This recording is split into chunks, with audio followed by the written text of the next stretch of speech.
Hello friends, स्वागत है आप सभी को आज के इस नई वीडियो में। तो फ्रेंड्स, आज के इस वीडियो में हम लोग अपरिमेय संख्या को सिद्ध करने के लिए सीखने वाले हैं। फ्रेंड्स, यह प्रश्न क्लास 10th के एग्जाम में लगभग हर साल पूछा जाता है, इसलिए वीडियो को पूरा लास्ट तक जरूर देखेगा ताकि अगर यह प्रश्न एग्जाम में दोबारा पूछे तो आप लोग इसको आसानी से बना पाओ। तो आइए फ्रेंड, वीडियो को स्टार्ट करते हैं। देखिए फ्रेंड्स, हमें सिद्ध करना है √5 एक अपरिमेय संख्या है।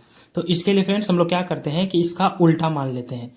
हमें √5 को अपरिमेय संख्या सिद्ध करना है, इसलिए हम लोग मान लेते हैं कि √5 एक परिमेय संख्या है। तो देखिए हम लोग लिखेंगे यहाँ पर हल में, सबसे पहले तो हल दे देंगे और उसके बाद लिखेंगे, देखिए, यदि संभव हो तो माना √5 एक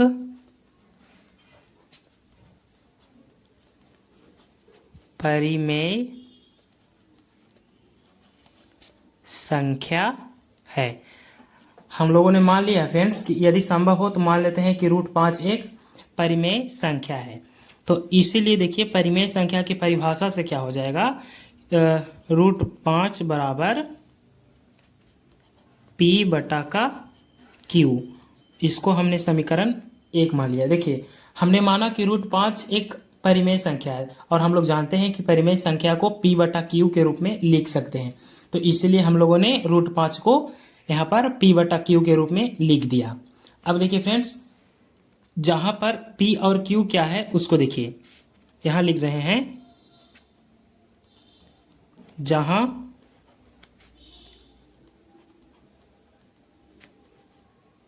P और Q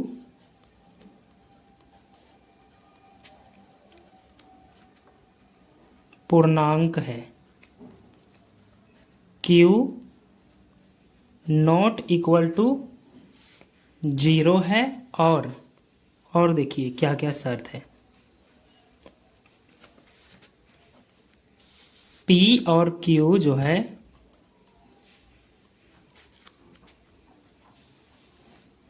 सह अभाज्य संख्या है।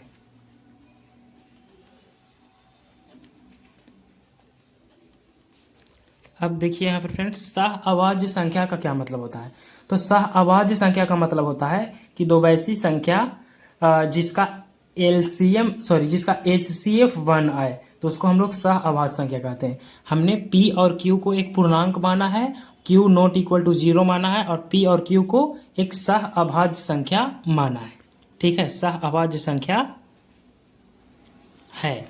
अब देखिए फ्रेंड्स, यहाँ पर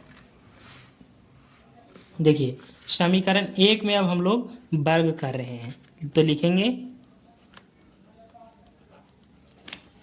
समीकरण 1 में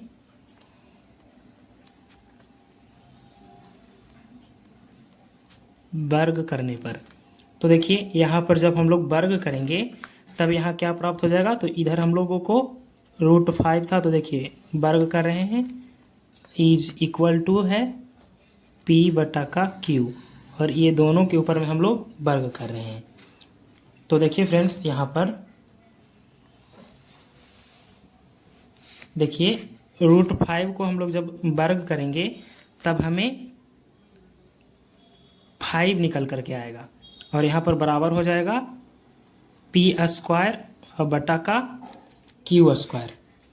अब देखिए फ्रेंड्स, यहाँ पर तिरछा तिरछी गुना करेंगे तब क्या होगा वो देखिए, यहाँ पर हो जाएगा 5Q² बराबर का P²। फिर देखिए Q² जो है वो क्या हो जाएगा, तो P² बटा का 5 हो जाएगा और इसको हम समीकरण 2 मान लेते हैं।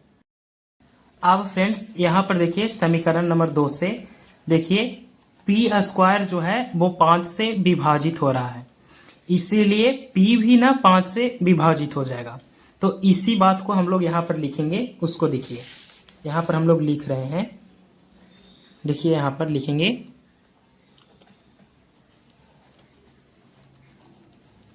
समीकरण 2 से, ठीक है, पी स्क्वायर 5 से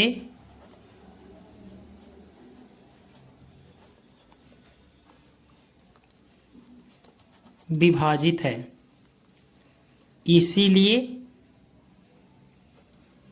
P भी 5 से विभाजित होगा। और अब फ्रेंड्स हम लोग मान लेते हैं कि P बराबर 5 के मान लेते हैं हम लोग, तो लिखेंगे माना P बराबर 5 के। यहाँ पर जो भी सिद्ध करना रहेगा ना फ्रेंड्स, नीचे में जो भी रहेगा 5 3 2 जो भी रहेगा उसी को हिसाब से मानेंगे। तो देखिए यहाँ पर 5 था, इसलिए हम लोगों ने P बराबर 5 के मान लिया। अब इसी P का मान हम लोग यहाँ जो समीकरण 2 था, ये जो समीकरण 2 निकल कर आया था, उसी में हम लोग रखने वाले हैं। तो लिखेंगे यहाँ पर, देखिए कि समीकरण 2 में P का मान रखने पर लिखेंगे हम लोग समीकरण 2 में P बराबर 5 के रखने पर, ठीक है। तो देखिए यहाँ पर देखिए क्यू स्क्वायर बराबर था पी स्क्वायर बटा में 5, तो इसी P के स्थान पर हम लोग 5 के रख रहे हैं। तब क्या हो जाएगा उसको ध्यान से देखिएगा। तब देखिए यहाँ पर तो क्यू स्क्वायर था तो लिख दिए, देखिए P के स्थान पर हम लोग 5 के रख रहे हैं। स्क्वायर था तो स्क्वायर लिख लिए, नीचे में 5 था तो हम लोगों ने 5 दे दिया। अब देखिए क्यू स्क्वायर है, क्यू स्क्वायर दे दिए। अब देखिए 5 के होल स्क्वायर करेंगे तब 25 के स्क्वायर बटा में 5 होगा, जो कि कट के 5 के स्क्वायर बचेगा, ठीक है। यानी कि क्यू स्क्वायर बराबर 5 के स्क्वायर हो गया। अब देखिए फ्रेंड्स यहाँ पर के स्क्वायर बराबर क्या हो जाएगा, तो के स्क्वायर बराबर हो जाएगा क्यू स्क्वायर बटा का 5। अब हम लोग इसको समीकरण 3 मान लेते हैं। अब देखिए फ्रेंड्स समीकरण 3 से क्यू स्क्वायर भी देखिए 5 से कट रहा है, इसीलिए क्यू भी 5 से कट जाएगा। तो लिखेंगे हम लोग यहाँ पर समीकरण 3 से, देखिए समीकरण 3 से क्या हो रहा है वो देखिए, समीकरण 3 से क्यू स्क्वायर 5 से विभाजित है, ठीक है, इसीलिए क्यू भी 5 से विभाजित होगा, ठीक है। अब यहाँ पर देखिए फ्रेंड्स समीकरण 3 और समीकरण 2 से हम लोग देखते हैं कि इस P और Q में एक के अतिरिक्त जो है वो 5 भी उभयनिष्ठ गुणनखंड है। यानी कि ये जो P बटा Q जो हमने माना था, जहाँ P और Q को सह अभाज्य संख्या हम लोगों ने माना था, वो सह अभाज्य संख्या आखिर नहीं साबित हुआ, क्योंकि उसमें एक के अलावा 5 भी उभयनिष्ठ गुणनखंड के रूप में था।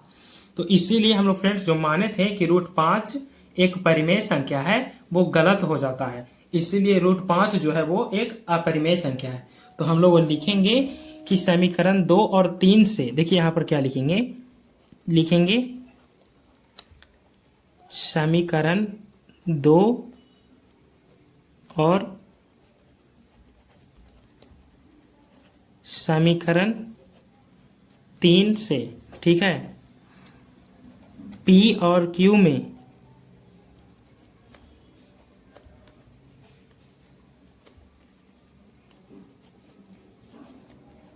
उभयनिष्ठ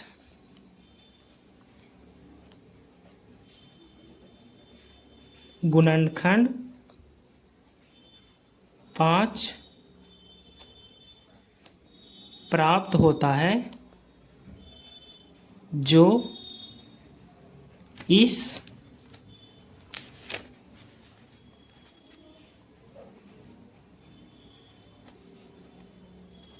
मान्यता का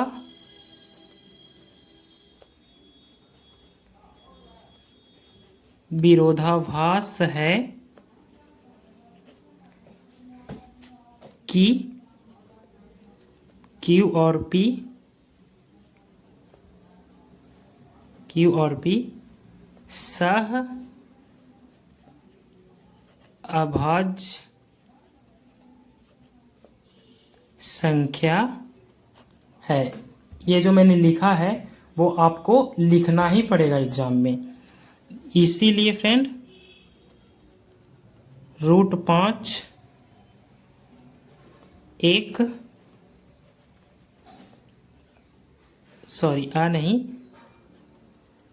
परिमेय संख्या नहीं हो सकता,